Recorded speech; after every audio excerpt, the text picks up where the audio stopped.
Hi, everyone. Thank you for listening, and welcome to Straight from the Soul, a podcast where we talk about all things soul purpose, spirituality, wellness, and a little bit of nonsense. I am so excited today to have an absolute visionary join me today. We have Rijai, who is a fashion designer, incredible cosmic being, and I am so excited for him to share his story and how he's living his life, living his soul purpose out there. So, Ray, can you please introduce yourself to everyone? Hey guys, thank you Kai for actually holding space for us. But yes, my name is Rijai and I am a fashion designer from the ego perspective, but I'm definitely, just a soul trying to really live out a purpose here in the 3D. And I'm actually really excited to divulge some of the bits that have shaped the evolution that we're currently in and that we're all experiencing. So thank you again for having me. I'm just so excited to let people into your world. It is just cosmic and magical. But I do want to share with the listeners like how we met, because there's just so many synchronicities and like alignments that are just like out of this world. So we're here in Dubai. Yes. But we both have roots to Hawaii. So like how special is that to find someone here out in the middle of the desert with roots and connections to Hawaii? And as well as like this obsession with human design, which we will definitely get into. But I do want to talk about kind of like when we first met. I know there was that immediate connection of that being from Hawaii and having that human design kind of connection. But I also was like around that time I was like super obsessed with like my sound healing, and I still am. And I was like really into like, everyone just come over to my house and let's just hang out and have a sound healing session. And I remember you were one of the first people that I had joined and came over. So just kind of like would love for you to share like what that experience was like. Had you done sound healing before, or just like, starting off there. It's crazy because the sound healing that you basically held for us, I think it was back in April, like in 2022 or something like this. Yeah, it's like a little while ago. It's like at least 2 years. And I had done a couple of sound healing sessions before, but yours was one of the most visual and visceral journeys that I've ever been on. Oh. And it really threw me for a loop because I didn't understand, or I really didn't expect that there was going to be this full transformative journey. And we had shared some dialogue around what I experienced, and I think that's for another time because it is a bit deep. But ultimately, what that was for me, it was a portal into going deeper into my human design, number one, and also a lot more. There's a lot more uncovering for me to do around my roots, and it's like when you're gardening, right? Like I'm no expert, but I do know how to grow a few plants. But as you dig and you dig into the roots, sometimes you do understand that there's some rottage that happens or something spoiled. And that was a part of myself that I was not expecting to uncover. Yeah. Most people, I think, when they go into sound healing, there is this expectation of relaxation and tranquility and finding some solace and inner peace, and that's all beautiful. Yeah. But yours, and I just think it was the frequency and the connectivity that I had to what you were doing, as well as the place and the space that I was in. Yeah. It was not comfortable. Yeah, I got you. But it was so necessary. Oh. And I still speak about that particular sound healing journey to this day because it shaped so much of where I'm at now. Oh my gosh, I'm so glad I got to facilitate that for you and hold space for you. And that's one thing, I think with spirituality, there's so much of like the love and light, and like people go into it for healing and like positive vibes, and like that's great. But there's this whole other side to spirituality that I feel like isn't talked about enough. But just from you sharing that part of your journey and other things, that's also something I love to dive into you about this. Like what does spirituality mean for you? Like I honestly, and I know we've spoke about this before, like sometimes I get kind of like icked out by the word of spiritual because there's a specific image that comes up, like the boho vibes, which is totally cool, but not my vibe. Like you're not going to find me in a white robe with like all this, like running around barefoot. Like I love to be dark, a little edgy, a little moody. And I think we're here for that. Yeah. And I think that's where we vibe. So can you tell and share with us a little bit about like, what does spirituality mean for you? What is your spiritual practice and how that you kind of infuse it into your life? you know, I think you can relate growing up on the islands, right? Like we do come, or we're born into a background of Christianity and Catholicism. Yeah. And I was lucky enough to have a mother who's Buddhist. So there was, a lot of practice of two religions in one household. And I'm very grateful that both of my parents allowed each other to hold spaces for their beliefs. But as you can tell, I think spirituality for me has been a lot more of a deconditioning around the stuff that we were indoctrinated to believe in, and obviously coerced into it. And it's been an unpacking of that. Yeah. And I don't know about you, but like when I go travel or Yeah. like I'm on a trip, Yeah. the worst part of the trip is unpacking and packing. Yeah, I hear you. I hear you. Do you know what I hear mean? you. I hear you. So if in the context of looking at spirituality Yeah. as a journey or a trip, a lot of it is the unpacking and the packing of the lessons that you need to learn, Yeah. or relearn, Yeah. or in many cases unlearn. I hear you. Right? I hear you. And I think now I'm in a space where I'm really trying to, and I use the word trying because it takes effort and Yeah. it takes work. But I am in a space now trying to really understand what it means to be in the present moment of the journey. Yeah. Because as I've uncovered over the last few months, doing some pretty intensive somatic healing work,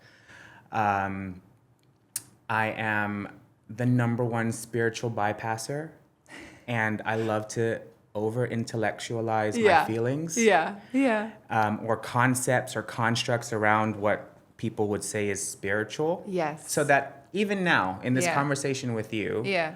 I'm very cognizant and very aware that there's going to be people watching this. So I'm choosing my words deliberately. Yeah. To speak to a context or a construct that some will understand intuitively and some may not.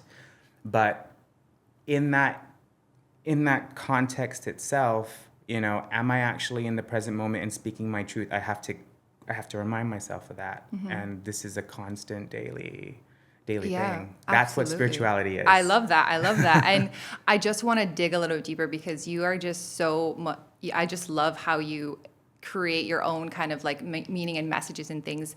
But is there any specific example or lesson that you would maybe recently or in the past years that you kind of would be comfortable sharing a little bit more about? Because I know there are people out there listening to what you're saying and they're kind of getting it, but I feel like there's an example or maybe that one person might need to hear, maybe more than one. And so is there any specific example or lesson that, like kind of was like eye-opening, a little bit maybe uncomfortable that you don't mind sharing with the listeners today?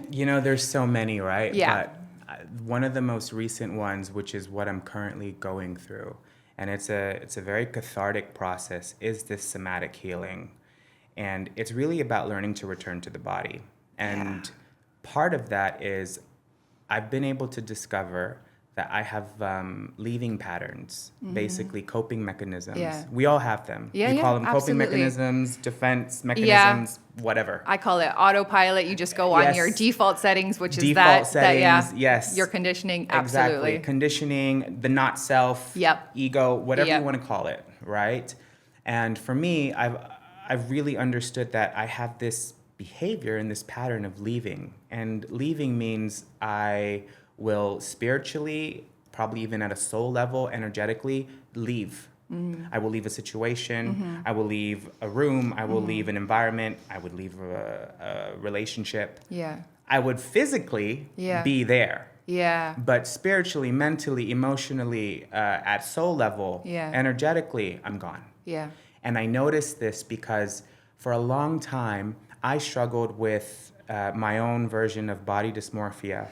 I hear you. I think many people I do, hear you. right? I hear you. Me too, yeah. And it's hard. Yeah. And these are, again, a lot of conditionings and Yeah. things that you have to learn or unlearn. And the reason why I know now I have suffered with this, or struggled with this, Yeah. excuse me, because suffering is a choice, Love that. is that I never allowed my soul to actually feel at home in my physical body, in this physical I form. felt that just now in my body when you said that. Yeah. I get you. You know? Yeah. And I think a lot of us do that. Yeah. And the biggest kind of epiphany that has happened over actually just this past week. Yeah. Which is why I think it's so synchronistic that you invited me on here. That is the universe. That is the universe at play. But essentially is that I have not given myself, I'm 37 now, my soul the permission to feel safe in my body, which meant I actually have not actually felt what my emotions really are. Mm-hmm. Mm-hmm. And instead what I do is I leave mm-hmm. or bypass mm-hmm. certain lessons or overanalyze or intellectualize them, turn them into concepts or constructs that I can speak about so that I can help someone understand them. Yeah. But I am not fully aware of them. Yeah, I hear you. So now the awareness is really starting to kick in, and it's like, have I just spent 37 years of my life in a body that is foreign to me? Yeah. Constantly chasing this idea of what a perfect body would be so that I could feel safe, only to realize that that's never going to change. Yeah. Because what I'm seeking for externally is just an illusion. Yep. Right? Yep. Oh my God. Thank you so much for sharing that, because that's something that personally that I also went through a journey in my 20s of going through an eating disorder. And it's something I think a lot of women struggle with, but also hearing it from your side, like knowing it's not just maybe a female issue, it's everyone. And I want to just, for anyone who's listening right now who doesn't really know, and you were using the word somatic, which I love, and I love somatic work. If anyone's not familiar with somatic work, it's basically the understanding that our emotions carry energy that live in our bodies. Yes. And that when we have, painful emotions like trauma, that energy gets stuck. And same thing with the positive ones. We also, so in somatic work, kind of just sharing more about what your journey is like, we connect back to the body to allow those energies and those emotions to come up that have been stored in our bodies for a long time. So again, that's just a little spiel. And if everyone's like, what's somatic work? That's what it is. And also obsessed with it too. And just to touch on, because man, I relate with that so much. And I'm sure people out there do too, but like for me, I remember getting into spirituality. I was like, oh, we gotta go into the 5D. We need to ascend. We need to like astral project. Listen, that's and, like, still the goal, okay? Yeah, okay. No, I love that, right? And like all of these things and like downloads, but like this, what you're talking about is the 3D coming back to our body, finding that spiritual, that connection to soul within the body, which I feel like we forget that we have it within us. Mm-hmm. So I just love that story, and thank you so much for sharing that. For sure. And another thing that I think we've both became obsessed with when we got into spirituality is human design. Yes. And so can you share a little bit more about kind of your initiation into human design and how it led to this like incredible fashion brand and design? I honestly, when I first learned about human design, I thought it was complete bullshit. Really. I hear you also. I hear you. Really. And I think it was just my own ignorance and resistance to hear something that was new. I mean, I have to say again, like growing up with, a mother who's Buddhist and her approach to, I would say, things that were religious, so to speak, she provided a lot of insight on a very holistic level for me. So I had always been very receptive to other ways of thinking and different paradigms, if you will, around faith or leaning on the soul, God, etc. So hearing human design, this was back in 2018, and I was told that my design type was a manifester. Yeah. And, all the different layers and flavors that come with your design type. So just for the record, I am a 4/6 emotional manifester. Yeah. I have the right angle cross of consciousness as my incarnation cross.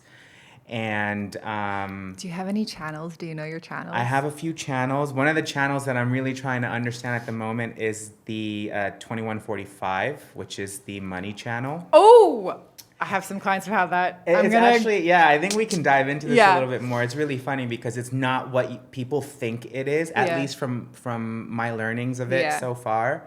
It's more about a role of leadership versus, as the word money. People think, oh, you have the money line, that means you're going to be rich or wealthy, and it's like, no. does not mean that. To be honest, well, that's a whole nother thing I want to deconstruct on, and maybe another episode of like, what is wealth, what is abundance. But so I feel like, yes, you probably are very wealthy and abundant. Maybe not in that specific way that we all think is and but it's an illusion too. Yeah. Right? And this is also something that I'm coming to terms with. It's just like the discussions around success. Yeah. When it's funny because when people ask me what does success look like, I tell them success honestly is like the carrot on the stick because it's constantly being pushed. Like I hear that. You're an Aries. Yes. I'm an Aries rising. Oh, okay. All right? Okay. We are competitive as fuck. Yes, I know. All right? Sometimes to a fault. I know. And I have to say, I think I'm learning through a lot of the reflections that I have around me because as I've really stepped into this, Aries rising moment, a lot of the people that I am gravitated towards naturally are very strong Aries women. And I'm seeing this in my work life, in my professional life. I'm seeing it in just the random people that I meet on trips. Ooh. They're always Aries women. And I love it. We're intense, guys, but we're not for everyone. But for the people we are definitely for, not for everyone, but you are definitely for me. Like this is the thing. Like, you guys are like a cold brew coffee. Like you kick ass. There's a lot coming at you. So either you can handle it or you step out of the way. Exactly. Or you match the energy. And I know you match it. You match it. And, I bring that up because, I guess the bars or the degrees of success as a society are constantly being pushed. Oh, yeah. And I'm really learning to ask myself, like, as you said right now, you're probably abundant or you are abundant and wealthy in where you are. Yeah. And it's like, yes, I am. Yeah. But some of the constructs and conditionings that I still see my world through, those lenses are limiting. Yeah. And I don't see it that way. Yeah. I still view a lot of things in the perspective of lack. Yeah, I see what you're saying.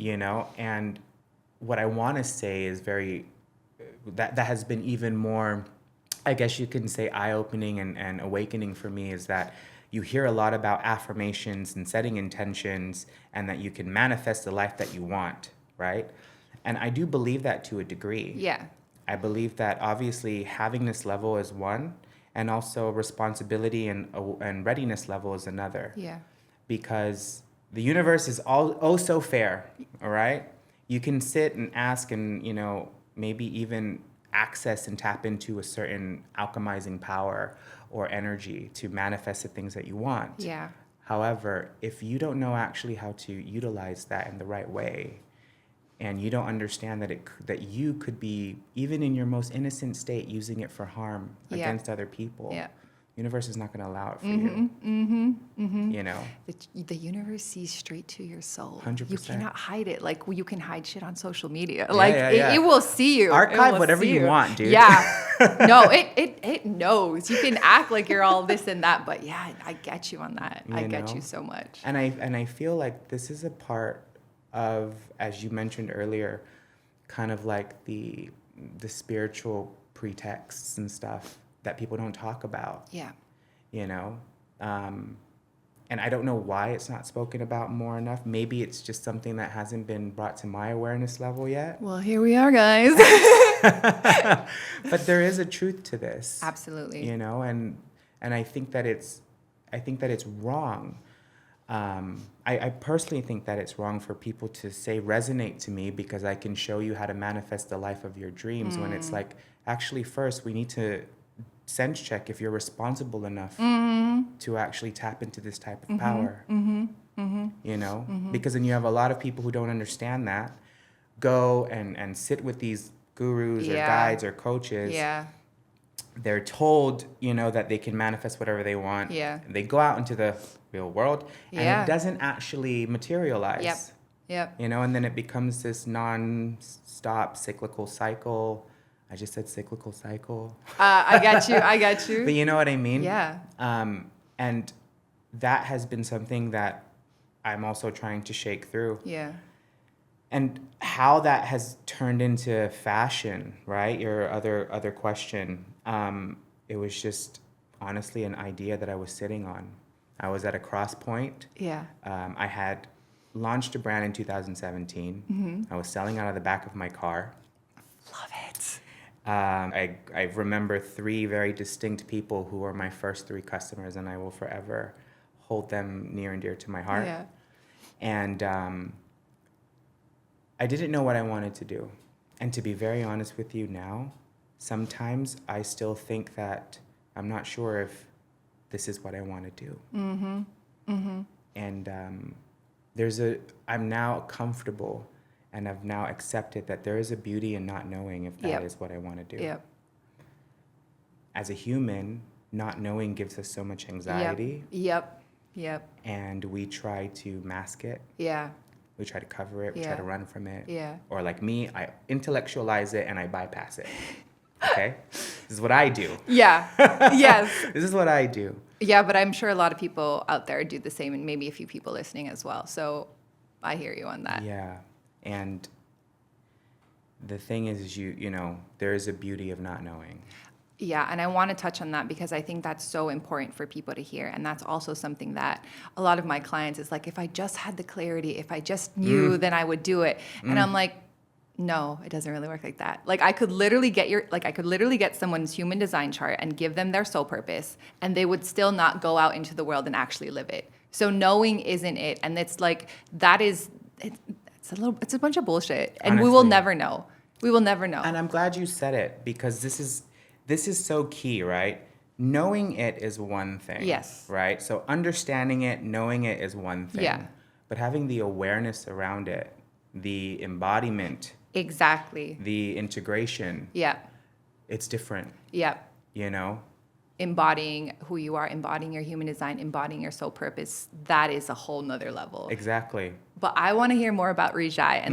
And by the way, if you're watching and you're like looking at what we're wearing, you have to touch this. It's like the smoothest thing ever. It's like, what kind of fabric is this? This is a Japanese spun cotton. Yeah. It's soft like butter. But I think it's such a cool brand, and I just want you to explain more to people listening. Like, what is Rijai? I know it's a fashion brand, but it's not, right? It's more. It's more. Yeah, you know, Rijai has gone through a few iterations, many iterations actually, and we initially had set out just to be a gender fluid brand, and as we've evolved, we've also understood, and I say we because I have a beautiful team behind me, a beautiful team of creative, cosmic creators, and family, really. Love you know, it. they're chosen family. They're not blood family. Yeah. You know what I mean? Yeah.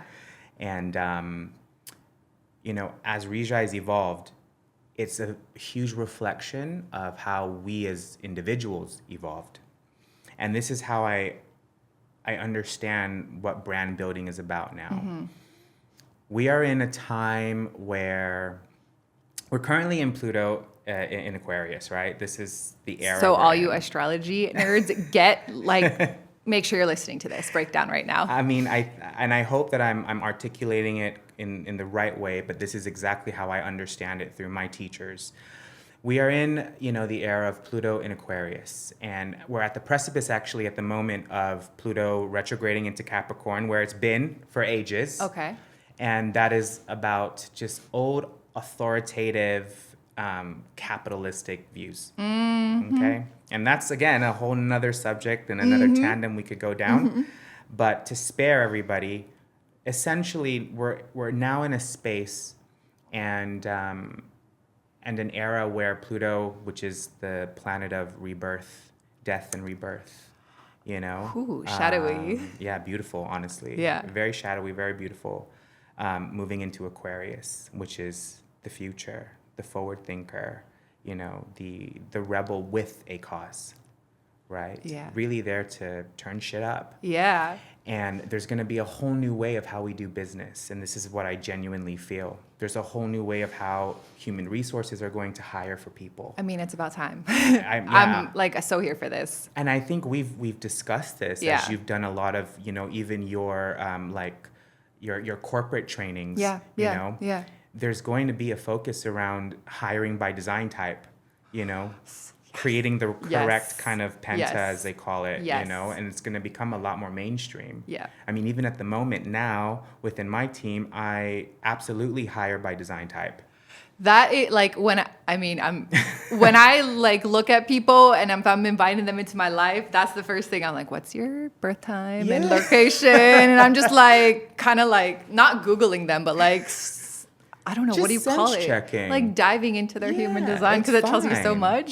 But yes. Yeah, and it's so funny because, like, I remember saying this to another colleague, and they're like, "That's very invasive." And I said, "It's no more invasive as me asking you where you're from." Yeah. Or your CV when people Yeah. hire you, like What I mean, what is Yeah. it? You have if you're talking to me in this 3D, you Yeah. clearly have a birth date, you have a birth location, and you have a birth time. yes. So, you know, like, I don't think any of this is invasive. And in fact, I think this is something that will probably or most likely be normalized. And how that relates into the brand and where we're going is fashion is one of the most conditioned industries. Coming from a fashion designer, And I've he worked- said it. yes, and he's and- been in the how long, like he's been in the fashion industry for God, like since I decades? was 15. yeah. Okay, Yeah. so he knows his shit, guys. That's You all I'm trying to know? say. Since I was 15, and I knew that I always wanted to be a part of this industry. Yeah. But what's very cool now is that for a long time, I just wanted to fit in. I wanted to fit into fashion. You know, I wanted to conform. And Rijai has become an opportunity for me to be unconventional. And this is why I say there's this pull. The veils of capitalism are being pulled back. And we're now understanding that capitalism has nothing to do with the individual. Far from it. Yeah. Yeah. You know? Yeah. And Rijai as a brand, we're really trying to explore what that means to be the individual. Oh, You so know? instead of trying to fit in, we are standing out and we are embracing this energy. Yeah. I am so here for this. Yeah. Because fitting in a label, a box is boring as fuck. It's limiting, it's Yeah. constricting, and that's also something that that's been my lesson to learn every day with my deconditioning. Oh, I love that. And you're a 3-5, so you're meant to experiment. I am meant to and be, like, trial and error. Too much and wild and messy. And I will say, when I started embracing this and living as a 3-5, everything just kind of like came together. Like today, like I was like, let's just do this. So the next thing I want to kind of hear more about is, you know, being in fashion. It's, yes, again, I'm sure about the style and like the industry, but I feel like there's also, which I've just started to kind of understand more, like fashion is really about expression, right? And creativity. So I would just like to hear from you, like, what are your sources for creativity? Do you have a creative process? How do you like to express yourself beyond fashion? Like, yeah. So I'm really happy that you said this because fashion, the intention behind fashion is expression and individuality. But that has been stripped away, okay, by capitalism in lots of ways. We are shifting.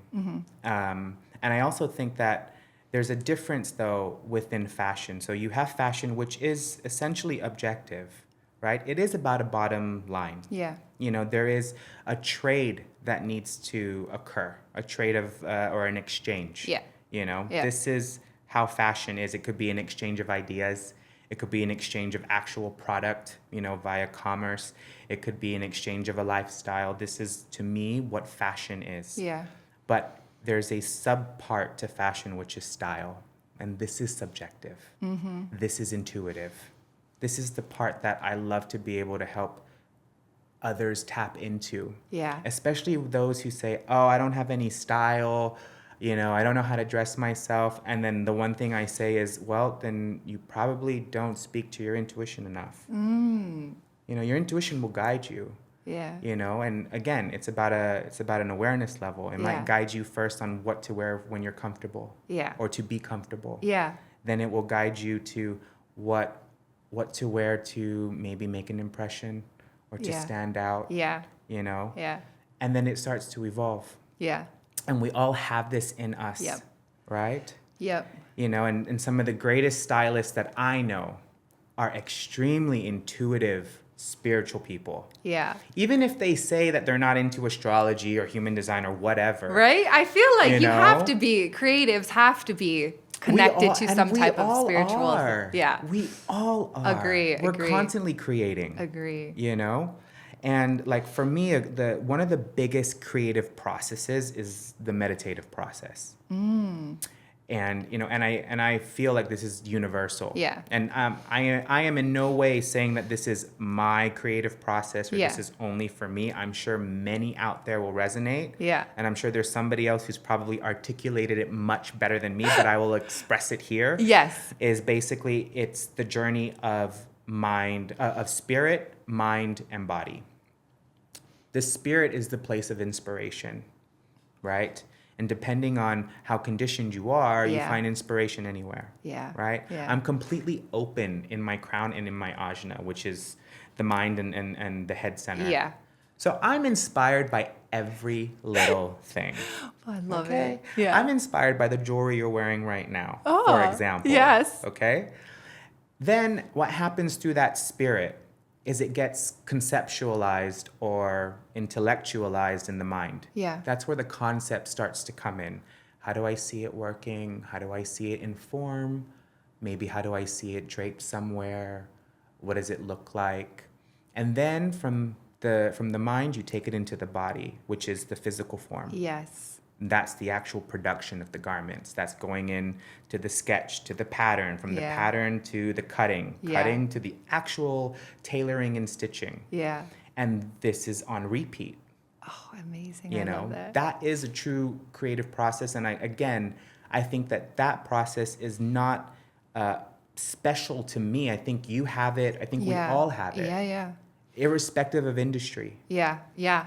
You know, you get inspired by something whispers to you True. in your spirit, Absolutely. in your soul. Absolutely. I'm like, I need you to do this workshop on this topic. Yeah. I'm not like, for real, I need to create this piece of content to share with people. I have this Exactly. message I need to share with people today.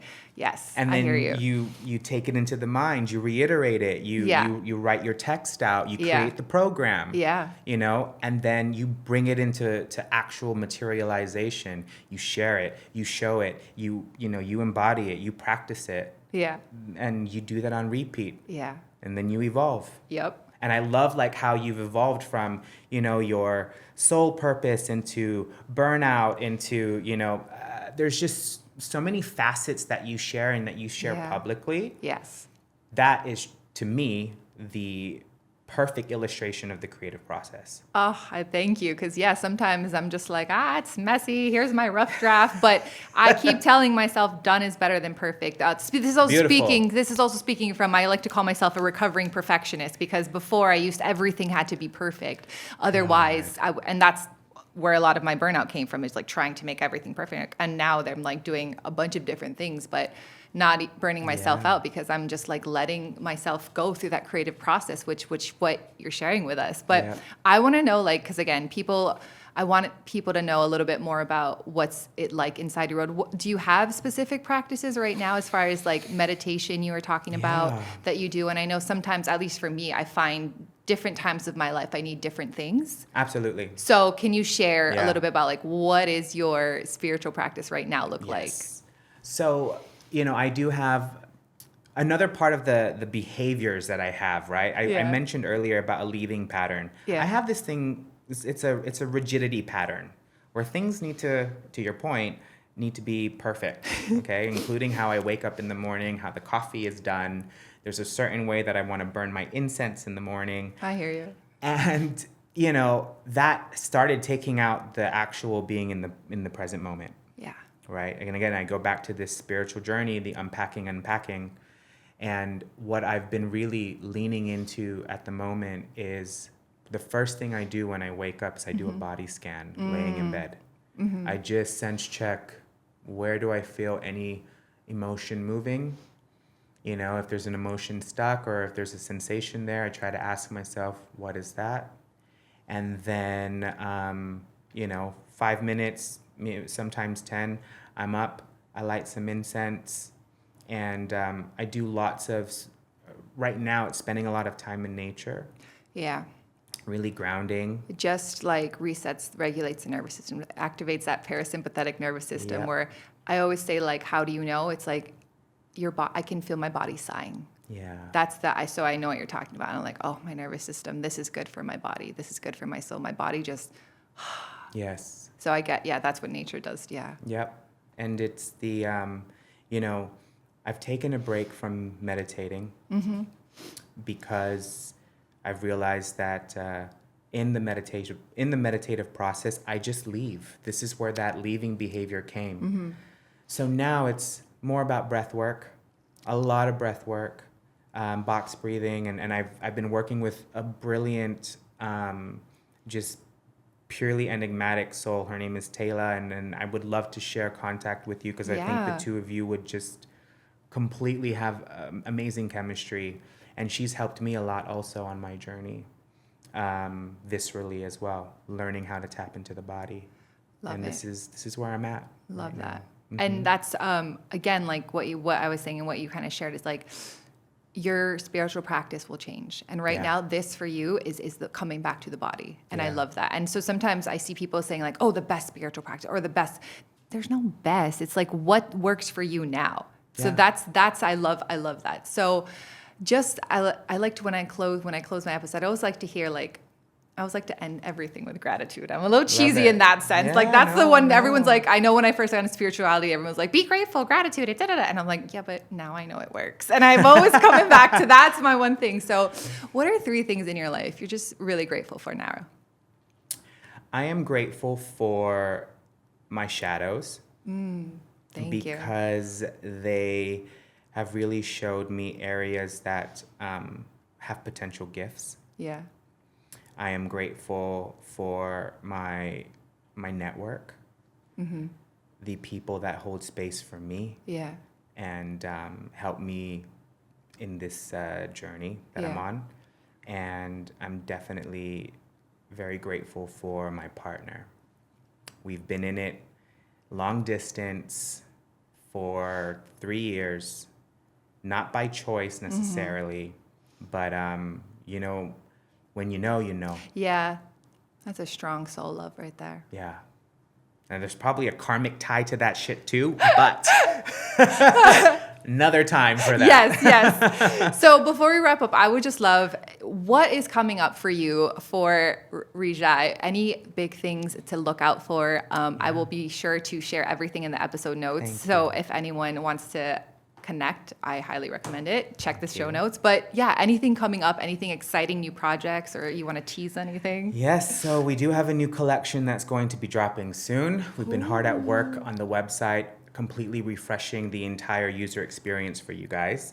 And we're looking at new opportunities to also integrate more of the human design element so that people can have a better exploratory journey. Yeah. And there is a potential for some jewelry.